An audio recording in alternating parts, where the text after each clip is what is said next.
Everyone has heard of the snake-headed Medusa from ancient Greek mythology, but I bet you never heard of Cecrops, the first king of Athens. And guess what? He wasn't just human, but also half reptilian, and his ancient serpent bloodline might exist today, for entertainment purposes only. According to Pythagorean and Hermetic traditions, Cecrops is a remnant of a pre-Hellenic serpent race, and he came to Athens from inner Earth, a half-man, half-serpent being who taught the earliest Athenians writing, marriage law, and civilization. Sound familiar?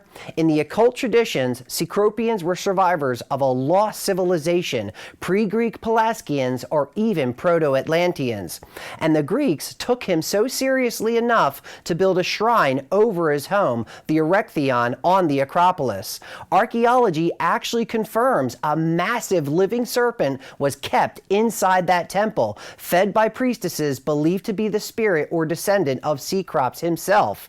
If the serpent refused food, Athens feared disaster. This wasn't just mythology, this was state religion. Cecrops' line continued through Pandion, Erechtheus, Cecrops II, and the royal houses of Attica, eventually producing Aegeus and the famous hero of Athens who defeated the Minotaur, you guessed it, Theseus, and ending with King Codrus, the last sovereign of Athens. After Codrus died, kingship was abolished, but the bloodline didn't end. His descendants, the Medontid dynasty, ruled as hereditary archons, and legendary genealogies trace one of their later heirs to a real historical figure, Solon, the great lawgiver of Athens, meaning one of the most influential figures in Western civilization was believed to be a living descendant of a reptilian king. This is astonishing when you realize Solon later traveled to Egypt and recorded the Atlantis story, which highlights ancient hybrid rulers among a forgotten civilization.